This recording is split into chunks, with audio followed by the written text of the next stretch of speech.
All right, so in this example of using the power rule to find tangent lines, we have a couple unique things about this problem that we need to take into consideration. One is that we're trying to find the tangent line of a function that looks like the square root of x. So we have to figure out how to take the derivative of the square root of x.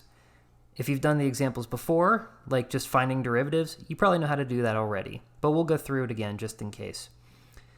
But the thing that really makes this interesting is the fact that we are not given a y value. We are just given an x value.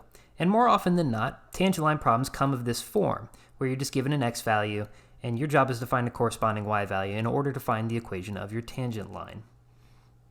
So pictorially, what are we talking about here? The graph of the square root of x is given by this purple graph right below. The goal is to find the tangent line, or the line tangent to the graph at the point x is equal to 1 with some corresponding y value. That is, we want the equation of this chartreuse line passing through this red point. But we need to know this corresponding y value that I have written as a question mark. So the question is, how do we get that y value? Knowing that that is a point on the purple graph and that we're given an x value to plug in, we can figure out that y value by simply taking that 1 and plugging it into our square root function. So this blue question mark can be found by simply plugging in our given x value. So that'd be the square root of 1, and that's just 1. So it's no longer unknown. It's just 1. Let me erase some of these arrows here. There we go. So that's how you end up getting the y value when you're not provided one at the forefront. All you need to do is plug in your x value into your function in order to get the corresponding y value. It's stuff you learned how to do in high school, if you're not already in high school and you just learned it. Maybe. All right.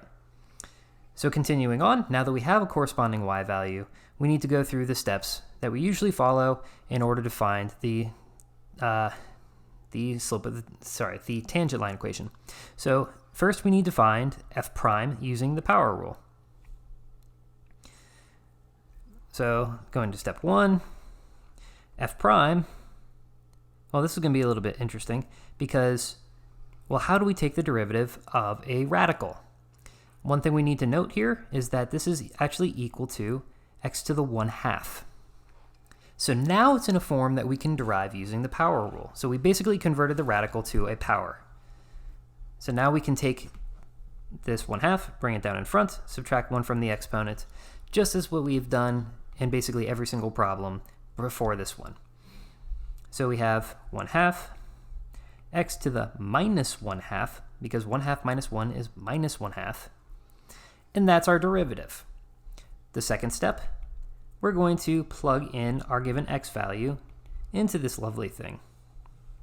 So we have 1/2 times 1 to the minus 1/2. So 1 to the any power is always just 1. But if you really wanted to be pedantic about this, yes, this is going to be 1/2.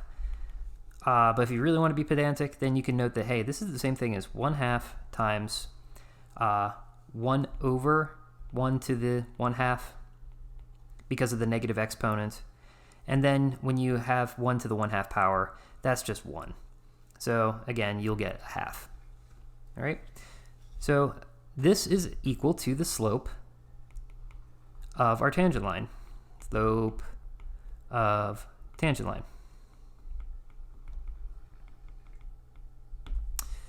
Okay. So now on to step 3. Now we can plug our relevant information into our point slope form. So we have y minus y0 is equal to m times x minus x0. So we have a given x value. We are given x is equal to 1. We had to find the corresponding y value. We did that at the very beginning of the problem, and that was our 1 that we found simply by plugging in our x value into the original given function. So the y value came out to be 1. Okay, so you're going to plug this information into this formula here, where you see x0 and y0. The y and the x are just variables. So you have y minus y0, which is 1. And then you have m. M was 1/2, based on the line above. Then you have x minus 1.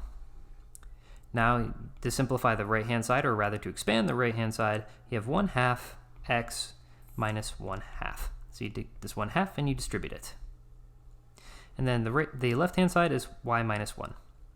So the final step that we have here is just add 1 to both sides to get y by itself. So this gives you y is equal to 1/2 x.